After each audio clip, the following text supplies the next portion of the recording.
eh, creo que uno de los temas que más debiésemos estudiar nosotros sobre la gracia. Entonces, había dejado un poquitito de lado el Apocalipsis y reencontrarme con estas verdades. Ha sido una maravilla, una bendición para mí. Espero que lo sea para ustedes. Y espero que en función del tema que estamos estudiando, ahora último, que tiene que ver con el remanente, espero que ninguno de ustedes les complique, sienta temor, situaciones por las cuales, ¿cierto?, algunos de nosotros podríamos pasar en un futuro próximo, creemos nosotros.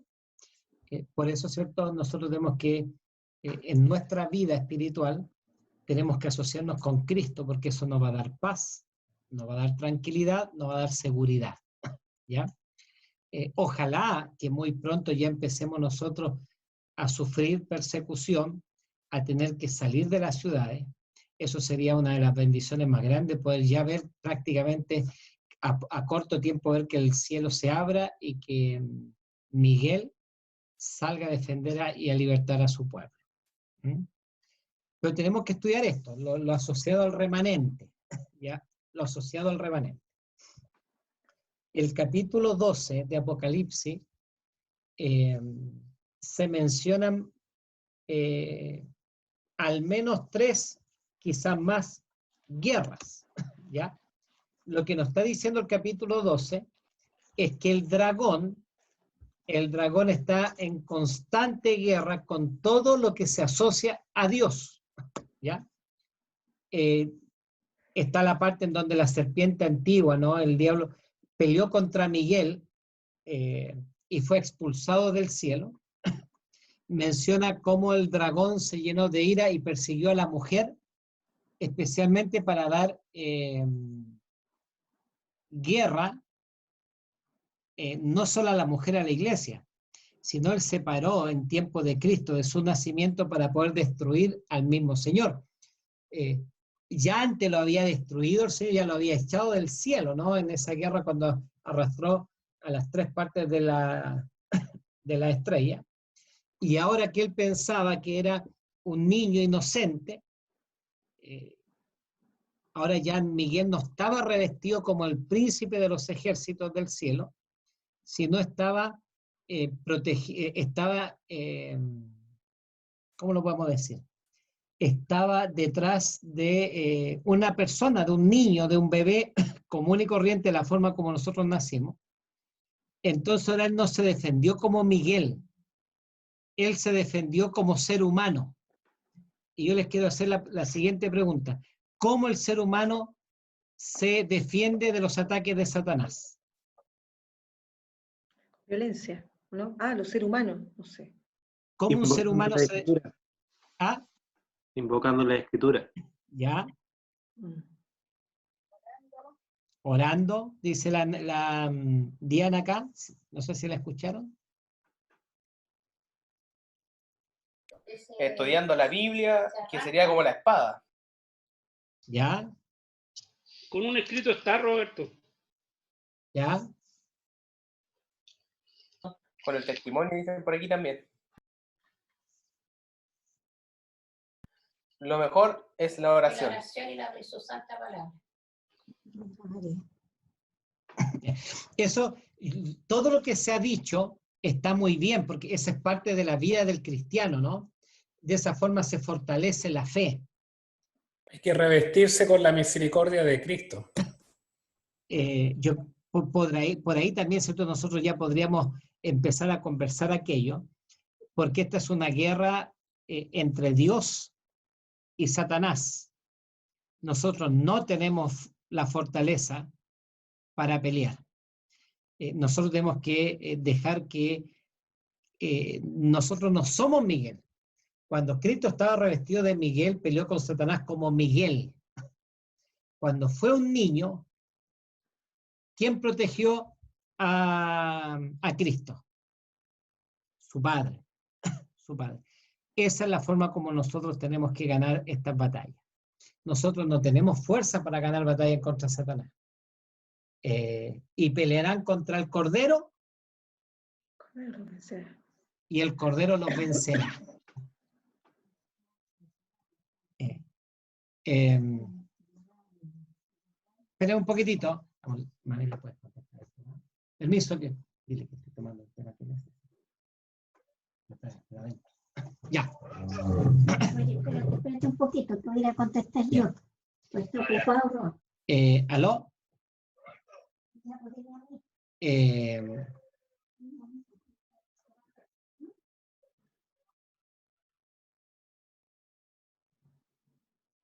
Te escuchamos, Roberto. Sí, pero porque déjeme darle una instrucción nomás. ¿Me permiten un minuto? No, sí, sí, sí.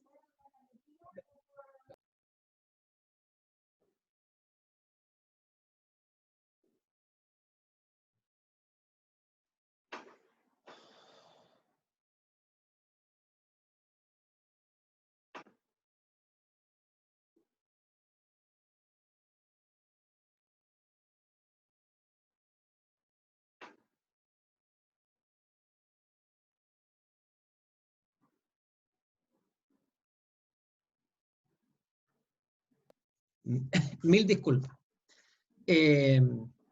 Fíjense que hay una experiencia. ¿Me escuchan o no? ¿Me escuchan?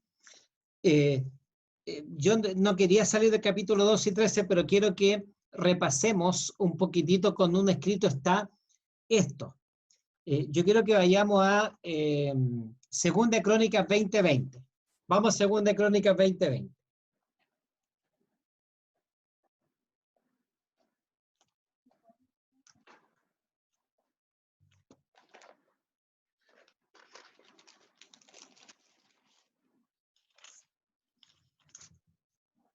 Segunda de Crónicas 20:20. No, perdón. Segunda de Crónicas 20. Segunda de Crónicas 20. Fíjense que, aunque esto no es profético, porque esto es historia, esto pasó en Judá en tiempos del rey Josafat, pero fíjense el paralelo tremendo que hay con algo que podría pasar en el futuro.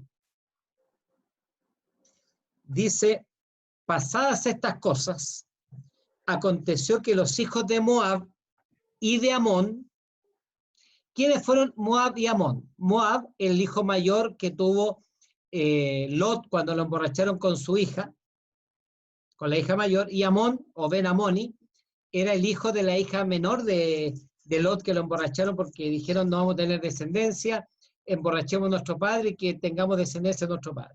De alguna forma eran medio familiares con el pueblo de Israel. Entonces dice que aconteció que los hijos de Moab y los de Amón, y contra ellos, y con ellos otros de los amonitas vinieron contra Josafat a la guerra. Y acudieron algunos y dieron aviso a Josafat diciendo, contra ti viene una gran multitud del otro lado del mar. Mira, a estos primos hermanos de Israel se les sumó, ¿quiénes? Los de Siria, paganos. Y aquí está en Hasezón Tamar, que es en Gadi. Entonces él tuvo temor, y Josafat humilló su rostro para consultar a Jehová, e hizo pregonar ayuno a todo Judá.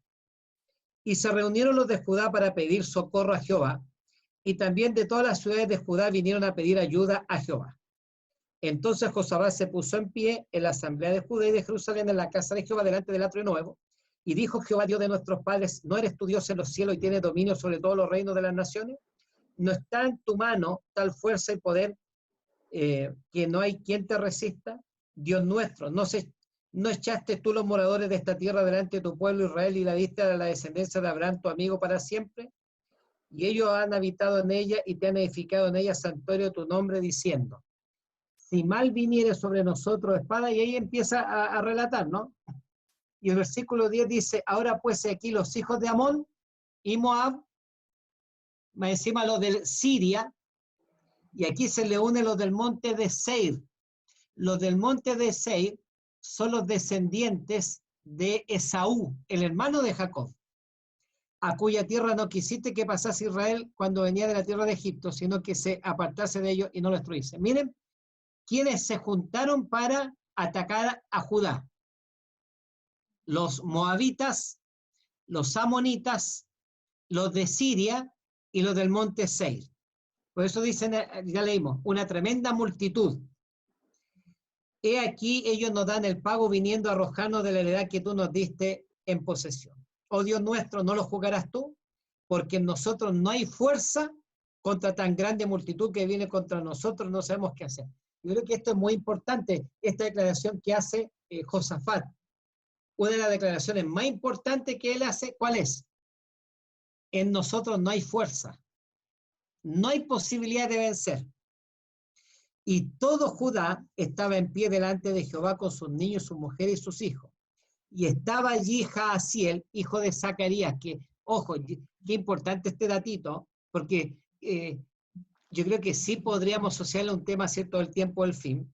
Hijo de Jeremías, aparece un profeta. Y dijo el profeta en el versículo 15, oíd Judá, todos vosotros moradores de Jerusalén, y tú rey Josafat, Jehová os dice así, no temáis ni os amedrentéis delante de esta multitud tan grande, porque no es vuestra la guerra, sino de Dios. Mañana descenderéis contra ellos, he aquí que ellos subirán por la cuesta de Cis, y lo hallaréis junto al arroyo antes del desierto de Jeruel. ¿Sabe que sí? Yo me estoy equivocando con un dato. Lo estoy asociando con Joel. Este sí es un mensaje asociado al tiempo del fin. Ya vamos a hacer el asunto. Versículo 17. No habrá para que peleéis vosotros. Mira el consejo del profeta. No habrá para qué peleéis vosotros en este caso. Paraos, estad quietos y ve la salvación de Jehová con vosotros. O sea, en Judá no había fuerza para pelear con esa tremenda multitud. Y el Señor le manda en respuesta por medio del profeta, ¿qué cosa? Si no, no tienen que pelear ustedes, quedad quietos. Oh Judá y Jerusalén, no temáis ni desmayéis. Salid mañana contra ellos porque Jehová estará con vosotros. Yo, Roberto, consulta, ¿en dónde se encontraba eso? Porque me perdí y... Segunda Crónicas 20:18, ahí estoy. Ya, gracias. ¿Ya? Si el Señor está con nosotros, ¿quién contra nosotros? Entonces Josafat se inclinó rostro a tierra, versículo 18, y asimismo todo Judá y los moradores de Jerusalén se postraron delante de Jehová y adoraron a Jehová. Y se levantaron los levitas de los hijos de Coat y de los hijos de Coré para alabar a Jehová, el Dios de Israel, con fuerte y alto. Miren los elementos asociados al tiempo del fin. El pueblo de Judá perseguido. Otro elemento, se juntan los enemigos, y no pocos, familiares, hermanos, y también los de Siria, paganos. Aparece la figura de un profeta, aparece la figura de Dios poniéndose en el lugar y defendiendo a su pueblo. Versículo 20.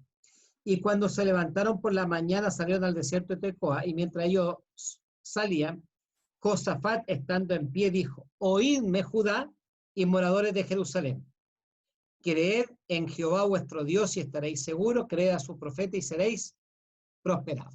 Si ustedes continúan la historia, en cuento corto, finalmente ellos no hicieron nada. La estrategia, él puso, ¿cierto?, algunos levitas a tocar trompeta, a cantar. Esa fue la estrategia de guerra. Y el Señor liberó, puso emboscada en los de los amonitas con los moabitas, los del Monte Seir con los de Siria, y entre ellos solo se mataron. Y pelearán contra el Cordero, y el Cordero los vencerá. Fíjate, vamos a Joel, mira, se me había olvidado este datito, vamos a Joel, a ver si es que encuentro rápido esto. Dice,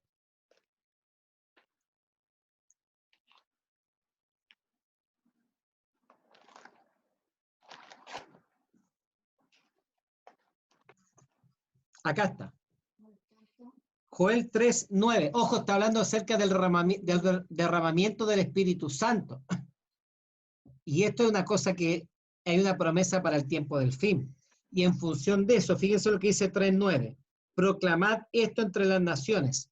Proclamad guerra. Despertar a los valientes. Hacer que se vengan todos los hombres de guerra. Forjad espada de vuestros asadones. Lanza de vuestros hoces. Diga el débil, fuerte soy. Mira lo que ha dicho Josafat. En nosotros no hay fuerza. Juntaos y venid, versículo 11, naciones todas de alrededor y congregaos, haz venir allí, oh Jehová, tu fuerte. despiértense las naciones y suban ¿dónde? Al valle de Josafat. Mira cómo el Joel está usando la figura de Josafat para decirnos que en el tiempo del fin no es que tenemos que pelear batalla nosotros. ¿Quién la tiene que pelear? Y esa experiencia de Josafat que tuvo, que leímos recién, tiene que ser nuestra experiencia en el tiempo del fin. Mira qué tremenda asociación para que nosotros digamos qué cosa. El Señor va a pelear nuestras batallas. Entonces, cuando nosotros vamos al capítulo 12, aparece Miguel peleando contra Satanás en el cielo y expulsa, porque ahí está revestido de Miguel, como el príncipe, como de la misma forma como peleó en tiempos de Josué con ese príncipe con la espada desenvainada, ¿no? Cuando Josué le pregunta, eres de los nuestros, de nuestro enemigo, mas he venido como el príncipe de los ejércitos del cielo, ¿no? Estaba revestido de la misma forma como dice Daniel 12:1, y en aquel tiempo será tiempo de angustia, cual nunca lo hubo desde entonces. Pero se levantará Miguel, que está de parte de los hijos de tu pueblo. Entonces, pero cuando Cristo estaba revestido de niño, de ser humano, ¿quién fue quien lo defendió? ¿Quién le avisó a José y a María que se tenían que levantar e irse ¿dónde? A Egipto. El ángel vino y les comunica eso. Entonces, nosotros estamos en esa situación como la de Jesús de Nazaret, como el niño. Somos indefensos, no tenemos fuerza, y Satanás anda como león rugiente buscando a quién devorar. Oye, nosotros muchas veces con una oración así media aguachenta, queremos pasar todo el día, ¿no? Con una sopita de pollo así como enfermo. Nosotros pensando hay algunas personas que saben cuál, no estoy diciendo que la mía sea mejor que la de ellos, hay cristianos que el contacto que tienen con el cielo, ¿saben cuál es? Yo también he pasado mucho tiempo por eso, a lo mejor lo estoy pasando igual ahora. Sacan el pan de vida. Hay cristianos que van a la mesa y sacan ese papelito, ¿no? ¿No tenemos aquí, mami? Ojo, no estoy diciendo que eso es malo, es una linda experiencia desde que está en la casa y a veces uno lo puede sacar y puede comenzar una reunión con eso. Pero cuando es mío, ahí está. A ver, saca uno a la suerte, Rodrigo, y léelo.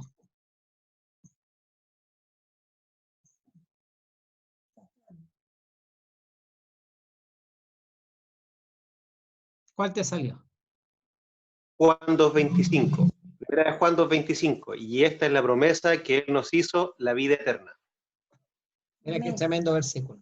Por supuesto que si hay una reunión familiar en la mesa, uno lo saca, y si eso da para que conversen y mediten.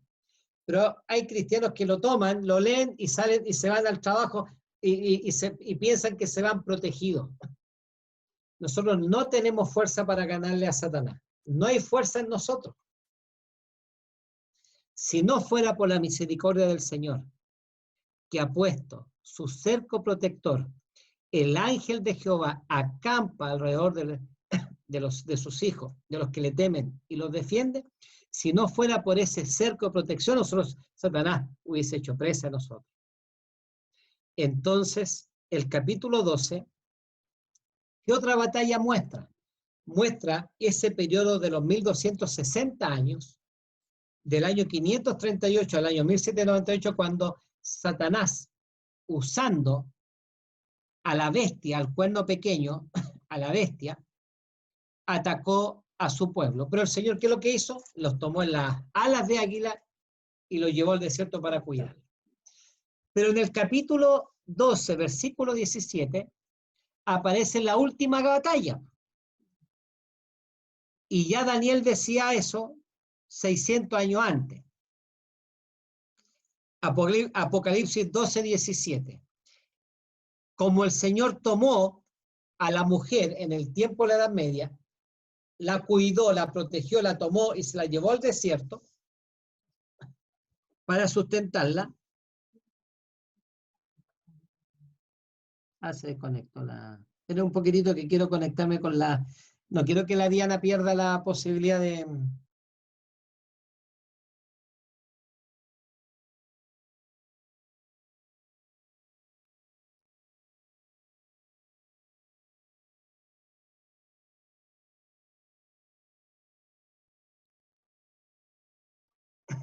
Ahí vamos a ver si es que...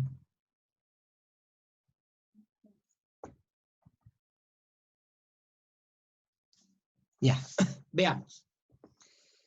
El capítulo 12, versículo 17, dice que como el Señor protegió a su remanente en el tiempo de la Edad Media, en el tiempo en que reinó el cuerno pequeño, dice que el dragón, Satanás, se llenó de ira contra la mujer,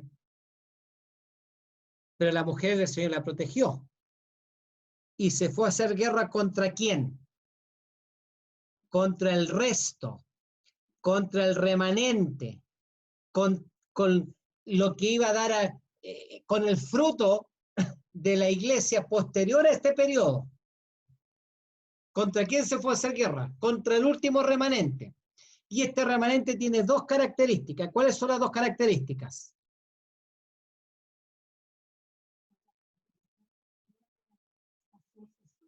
Guarda los mandamientos, tienen la fe de Jesús, o el testimonio. Y se fue a hacer guerra contra el resto de la descendencia de ella. ¿Quiénes? Los que guardan los mandamientos de Dios y tienen el testimonio de Jesús. Oiga, fíjense la parte que nos toca por ser leales al Señor. Estas son características excluyentes del pueblo remanente. Guarda los mandamientos del Señor. ¿Cuántos? Todos. Y ojo, ¿por qué es tan importante enfatizar esto? Porque cuando nosotros vamos a Daniel 7, mira, vamos a Daniel 7, no pierdan esto. Vamos a Daniel 7, cuando muchas veces dicen lo siguiente: no, si todos los caminos conducen a Roma, en términos protestantes. Cuando alguno dice, no, si nuestros amigos, nuestros hermanos protestantes, somos primos hermanos, no, mis hermanos. Fíjense, el protestantismo apóstata es primo hermano del catolicismo, no de nosotros. Discúlpenme lo tajante que soy, porque dice Daniel 7:25, mira lo que dice Daniel 7:25, y hablará palabras contra el Altísimo, y a los santos del Altísimo quebrantará, y pensará en qué cosa, en cambiar los tiempos y la ley. Mientras hay un remanente chiquitito, pues se llama remanente, un sinónimo en términos espirituales de remanente, residuo, el concho. Mira qué insignificante. El concho, el residuo, el remanente, lo que queda, mientras ese grupo son leales al Señor con los 10 mandamientos, decir que hay otros pueblos que también son remanentes, eso no se amolda a lo que dice la Biblia. Porque para ser remanente el Señor, ¿qué es lo que hay que hacer? Guardar los mandamientos del Señor. Ahora, voy a hacer un pequeño paréntesis. Entonces yo siendo adventista tengo la victoria, la salvación asegurada. No. Ya llegaremos, ¿cierto?, a hablar de aquello. Pero el Señor levantó a un pueblo, no a dos. Y cuando Él dice en Juan que tengo ovejas en otro redil, Juan 12:8 parece que está, el papelito ahí. Entonces, cuando el Señor dice, Juan 10:16, tengo ovejas en otro redil que se tienen que quedar allá esperando la venida del Señor. ¿Eso dice? Dice, yo tengo ovejas en otro redil. ¿Alguien puede leer Juan 10:16? Tengo además otras ovejas que no son de este redil. A esas también debo atraer y oirán mi voz, y habrá un rebaño y un pastor. Mira, a ellas también tengo que atraer. Y habrá un solo redil y un solo pastor. Ahora, es cierto que en todas las iglesias, incluida la católica, pentecostal, bautista, hay gente extremadamente sincera. Por eso el Señor dice, oye, incluso eso es más seguro que incluso nuestra propia salvación. Dice, en otras, ¿cómo dice? Tengo ovejas en otro redil. Mira lo que está diciendo el Señor. No está diciendo tengo mis ovejas, no tengo en ese redil que también es mío.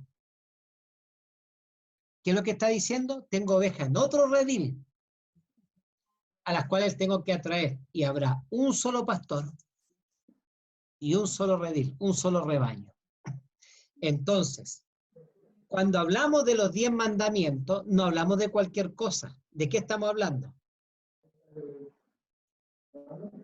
De lo que estamos hablando, mis hermanos, es de los principios de la eternidad, de los sagrados. Tan sagrados son los 10 mandamientos. Fíjate los sagrados que son los mandamientos del Señor. Primero, fueron escritos con el dedo de Dios. Segundo, se repitieron en Deuteronomio. Tercero, fueron guardados ¿dónde? En el arca del pacto, en el lugar santísimo. Cristo dio su vida, imagínense, Cristo se hizo humano para dar su vida, ¿por qué cosa? Por una ley que fue... Roberto. ¿Sí? Roberto, es que me entra una duda porque si dicen que son los que guardan los mandamientos de Dios y dice que tiene ovejas en otro redil, entonces las ovejas del otro redil también tendrían que guardar los 10 mandamientos. Mire, nosotros que tenemos luz de los 10 mandamientos tenemos que guardar los 10 mandamientos. El Señor, dentro de las cosas que está diciendo ahí Sandra, es que esas personas, yo tengo ovejas sinceras. Oiga, ¿cuántos de ustedes no tienen hermanos, amigos, compañeros de trabajo que son tremendos cristianos y que muchas veces son mejores que nosotros y llevan su fe de forma, pero impecable? Y entonces, Diana, dime. Ahí hay algo bien importante que dice en el versículo, ovejas en otro redil que escucharán mi voz. Eso.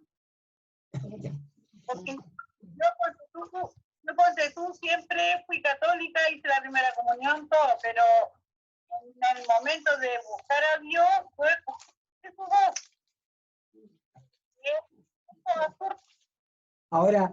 Ahora, los que estamos aquí mirándonos frente a frente, somos fruto de este versículo. También tengo otras ovejas que no son de este redil aquí, también debo traer. Oiga, ahora, no sé quién pueda levantar la mano. ¿Quién nació en el adventismo? A mí me hubiese gustado decir, yo llegué de 1 año, el Claudio de Pecho. El profesor Joel nació en el Evangelio. A él no lo tuvieron que atraer a este redil. Pero la mayoría... Carlitos, no, pues ustedes también llegaron. ¿Tu mamita con tu papá? Bueno, ellos eran católicos, conocieron al adventismo ya con edad adulta, pero no tuvo la dicha de tener hijos dentro de haber conocido el adventismo. Pero yo digo, nosotros tenemos un pesar de habernos alejado de la iglesia. La Francisca nació dentro de la iglesia adventista, pero nosotros nos alejamos y quizás eso fue lo que impidió que la Francisca hubiera seguido el cristianismo desde su nacimiento. Nosotros íbamos a la iglesia de Belloto cuando la iglesia de Belloto era una casa... Era una casita pequeña. Chiquitita, y habían parrones en un patio enorme. Ahora, fíjense, lo que estamos hablando en esto, nosotros en algún momento, nuestros padres eran ovejas que yo tenía ¿dónde? En otro redil. Y el Señor las tuvo que traer. Ahora, si una persona, Sandra, conoce la verdad, que hay muchos, que, oye, yo he estudiado la Biblia con personas que aceptan el sábado. aceptan el mensaje adventista, pero se quedan allá, porque por tradición, y no estoy hablando de la Iglesia Católica, estoy hablando, por ejemplo, de mucha gente evangélica que les cuesta soltar, entre comillas, ese don del Espíritu Santo que ellos dicen tener.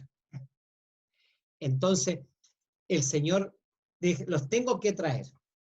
Ahora, nosotros en algún momento fuimos de otro redil y el Señor nos trajo para acá. Ahora, el versículo 12-17 está diciendo lo siguiente, que ese remanente va a sufrir ¿qué cosa? ¿Qué dice el versículo 12-17? En el contexto de esta guerra que Satanás la tuvo con Miguel, que después la tuvo con Cristo cuando fue niño, que la tuvo con los discípulos, que la tuvo con la iglesia en el tiempo de la Edad Media, ¿qué le va a pasar a ese remanente? Ese remanente va a sufrir la ira de Satanás, va a ser perseguido. Es por lo cual dice que muchas veces que tendremos que salir hacia los cerros, arrancar de las ciudades. A lo mejor no vamos a poder comprar por seguir los mandamientos y ser fiel a Dios. Muchas gracias, Carlito. Oiga, lo que está diciendo, o sea, yo no quiero que esto signifique susto porque nosotros tenemos un Dios maravilloso, poderoso. El capítulo 13, ¿sabe de qué se trata? ¿Cuál es el tema del capítulo 13? Recuerden que cuando se escribió la Biblia no existían los versículos, no existían los capítulos. Era una carta que se escribió sin esta división. El capítulo 12 hace un resumen de cómo Satanás, el dragón, ha perseguido a Cristo, a su descendencia. Y ojo, y eso está desde Génesis 3.15, cuando uno dice Génesis 3.15, dice, y pondré enemistad entre ti y la mujer, y entre tu simiente y la simiente suya. Mira, esta te dirá en la cabeza y tú le dirás en el calcañar. Oiga, el capítulo 12 está mostrando, prácticamente haciendo un resumen de cómo Satanás, el dragón, ha perseguido al pueblo del Señor, incluido a Cristo, en el cielo y acá. Pero como él no pudo, contra nosotros sí puede. ¿Y cuántas veces nosotros hemos caído? ¿Y cuántas veces nosotros, queriendo triunfar, el Señor Satanás no ha vencido? El que esté firme, mire que no caiga. Entonces el capítulo 12-17 dice que Satanás se llenó de ira ¿contra quién? Ahora, contra la descendencia, y contra ellos se fue a hacer guerra, los que guardan los mandamientos de Dios y tienen la fe de Jesús. Y ahí no termina, porque en el capítulo 13 le dice, ¿cómo va a ser esta guerra? Porque el capítulo 13 nos está hablando de la guerra que hubo antes. Claudito Manrique, ¿tú quieres decir algo? No. Entonces, el capítulo 13, perdón. El capítulo 13, entre comillas, habla como los aliados que va a tener o lo que va a ocupar Satanás para enfrentar al pueblo de Dios. O sea, Satanás se valió en la Edad Media del cuerno pequeño, de la bestia que sale del mar, que eso ya lo vamos a estudiar, es muy posible ya el sábado. Se valió, ahora se vale ¿de quién? De la misma bestia, pero aparece una siguiente bestia. Y fíjense algunas similitudes para que ya empecemos a introducir esto. El capítulo 13 a nosotros no nos tiene que dar miedo, nos tiene que infundir aliento. No se olviden nunca de lo que dijo Joel. Levántense los valientes, diga el débil, fuerte soy. Vengan al valle de la decisión, vengan al valle de Josafat. ¿Qué fue lo que hizo Josafat? Confió en su ejército.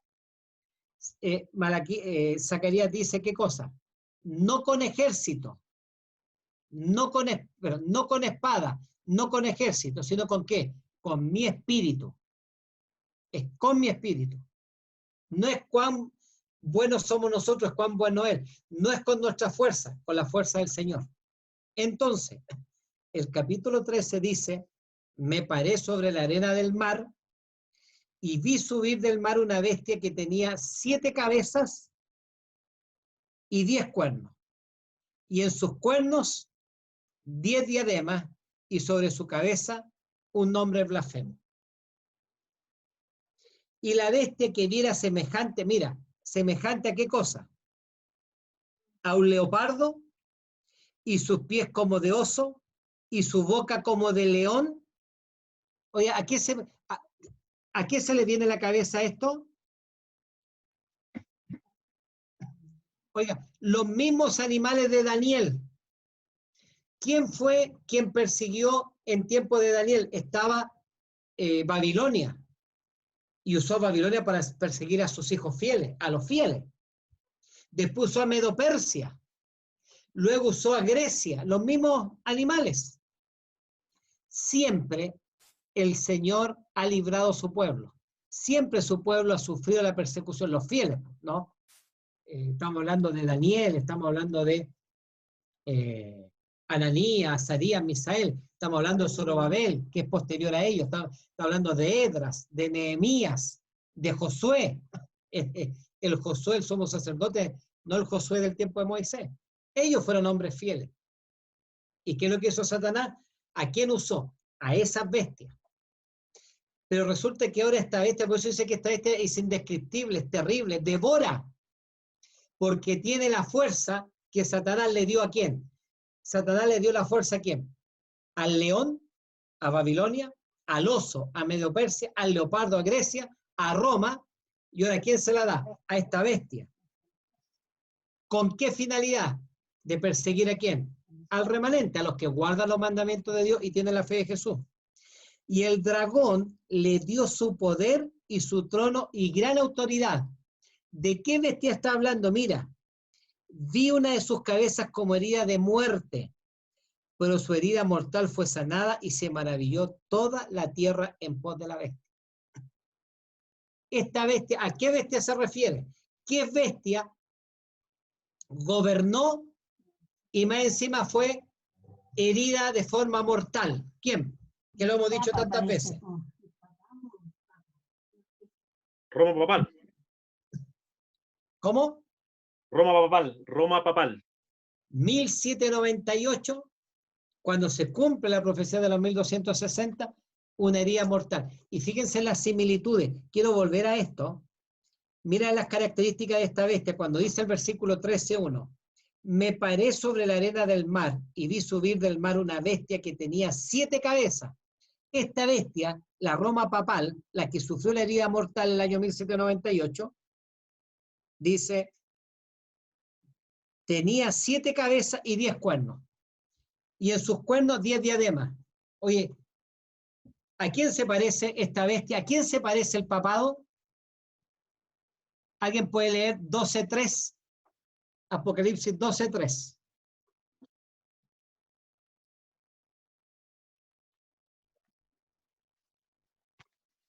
¿Lo leo? Por favor. Apocalipsis 12:3.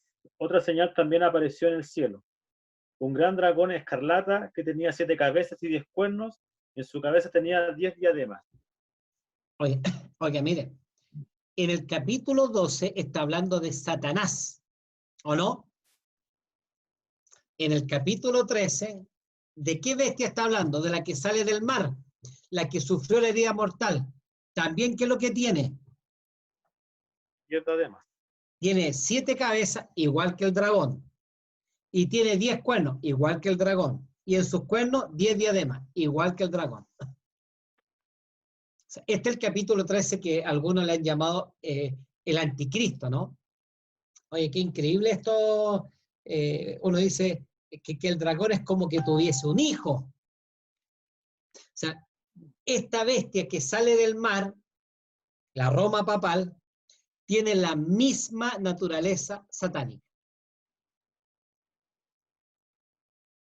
Oye, y el capítulo 7 es claro. ¿Cuántas características están para detectar quién es esta bestia? Se siente en el lugar de Dios, se hace pasar por Dios, cambió la ley, persiguió, reinó durante 1260 años, desde el 538 a 1798, sufrió una herida mortal. Oye, y el dragón le dio su poder y su trono y gran autoridad. Ahora,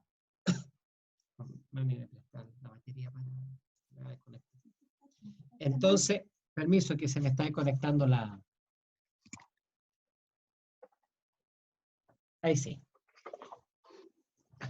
Oye, Satanás, para perseguir al pueblo, al remanente en el tiempo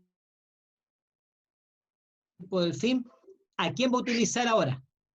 Al cuerno pequeño, ¿no? Al papado. Porque dice el versículo 3, vio una de sus cabezas como herida de muerte, pero su herida mortal fue sanada, y se maravilló toda la tierra en pos de la bestia. Y adoraron al dragón que había dado autoridad a la bestia, y adoraron a la bestia diciendo, ¿quién como la bestia? ¿Y quién podrá luchar contra ella? También se le dio boca que hablaba grandes cosas y blasfemia. Y se le, a propósito de blasfemia, ¿cuáles son las blasfemias? Tantas blasfemias que habla el cuerno pequeño, o esta bestia, o la Roma papal. ¿Qué blasfemia, por ejemplo? Eso está en el versículo... Está en el versículo 13:6. Y habla de 3 tipos de blasfemia. Ya dice que quiere blasfemar el nombre de Dios, de su tabernáculo y de los que moran en el cielo. Sentarse en la silla. Pues, pero hablemos en cosas prácticas. Mencionemos blasfemias de la bestia. Marcos 2:7 y del papado. Marcos 2:7 lo aclara harto. Marcos 2:7 es cuando a Jesús Pero le vamos dice...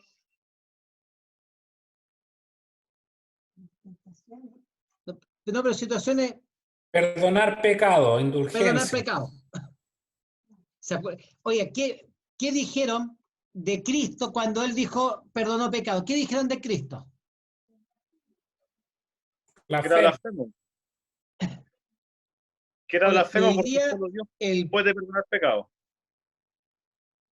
¿Y qué hace el cuerno pequeño? ¿Qué hace el Papa? ¿Qué hace un sacerdote después que alguien se confesa? Lo perdona. Lo perdona. ¿Qué otra blasfemia? Intercesión. El sumo pontífice, ¿no? ¿Qué otra blasfemia? Sigamos. Después de una blasfemia terrible, sacar a Jesucristo crucificado por toda la calle con procesiones y eso. Ha hecho imágenes. Dice uno de los mandamientos, no te harás imagen, ¿no? De nada. No solamente de Cristo, sino que imágenes de vírgenes, de santos, de crucifijo.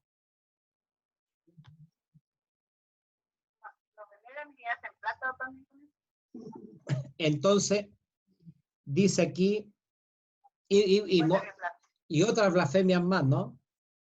También se le dio boca que hablaba grandes cosas y blasfemias, y se le dio autoridad para actuar 42 meses. ¿A quién se le dio poder para gobernar 42 meses?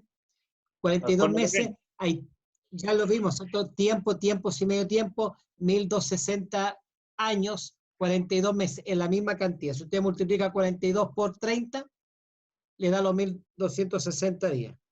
Oye, qué increíble la Biblia para hacer esto. Bueno, yo creo que debiésemos poner puntos suspensivos a esta parte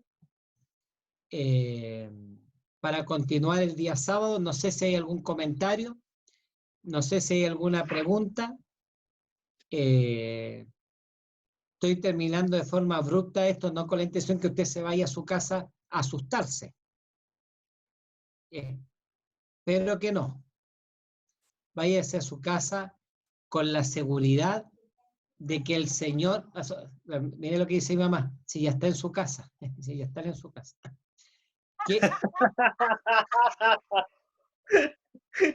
Quédese en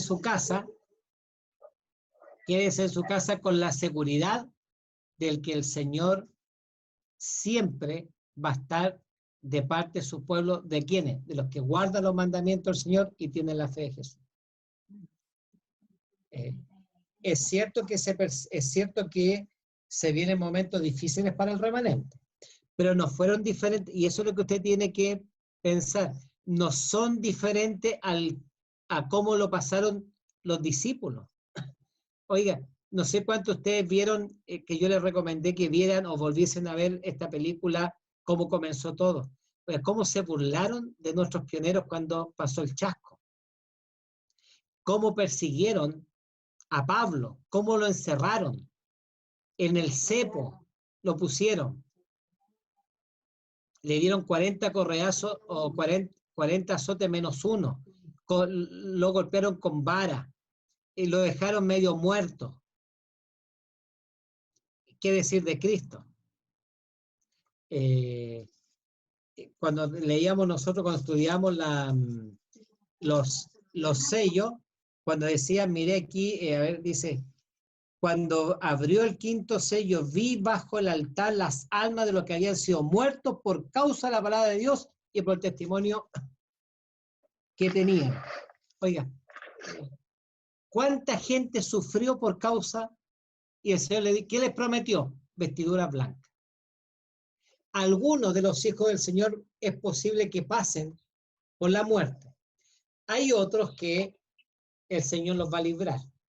Hay otros que los va a usar para infundir aliento a sus hermanos. Hay otros hermanos que los va a usar ¿para qué cosa? Para sostener a otros.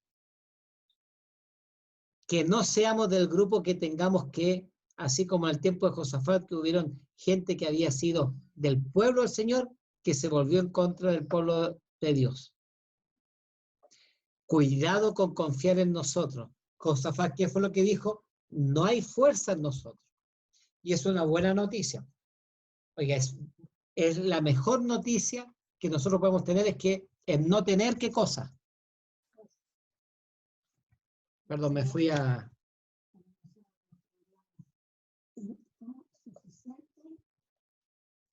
La mejor noticia que nosotros tenemos, ¿cuál es? Que no tenemos fuerza. Porque ¿quién es el que pelea esta batalla? El Cordero. Y él ya venció a Satanás. Lo venció en el cielo, lo venció en la cruz. Lo venció en la tumba cuando resucitó. ¿No? Así que a confiar cada día menos en nosotros y confiar más en nuestro Señor Jesucristo. ¿Alguien quiere hacer quizá un comentario? ¿Alguna pregunta?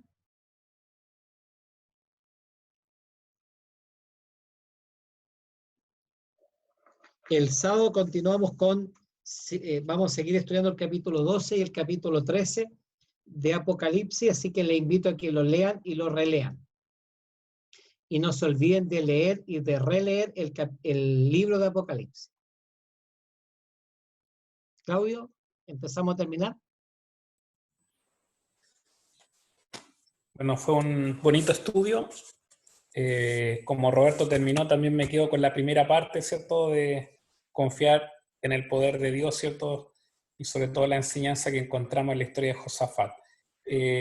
No sé si Jorgito Sandoval está por ahí, que nos pudiera despedir con una oración. Ahí estamos. Jorge, nos despide en oración.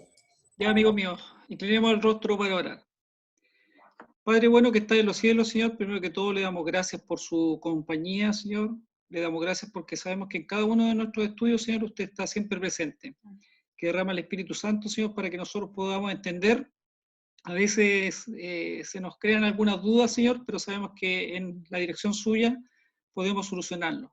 Gracias, Señor, también porque tenemos la esperanza de que usted ya peleó y ganó esta batalla que muchas veces nosotros la vemos como tan difícil, al enfrentar cada una de las actividades en el día, al relacionarnos con otras personas y por sobre todo también cuando tenemos una fe absoluta, Señor, en el camino que van a seguir nuestros hijos.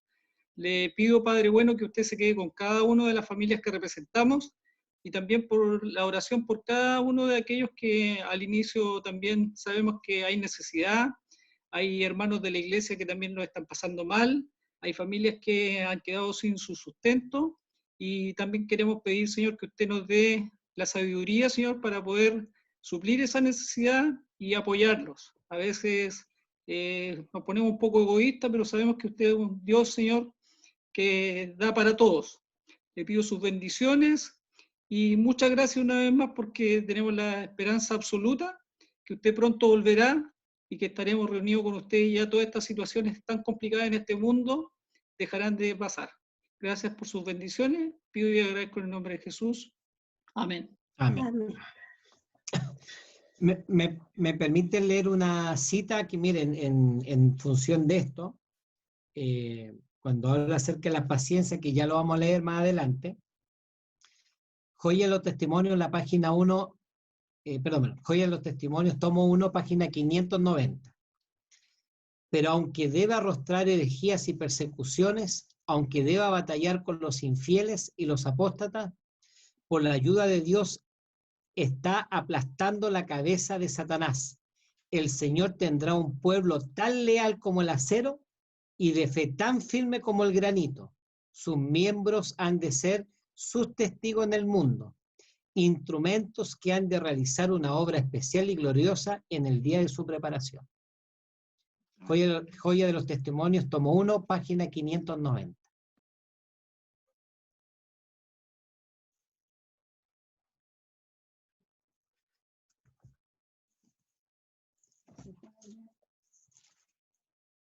Buenas noches, nos vemos el sábado a la primera.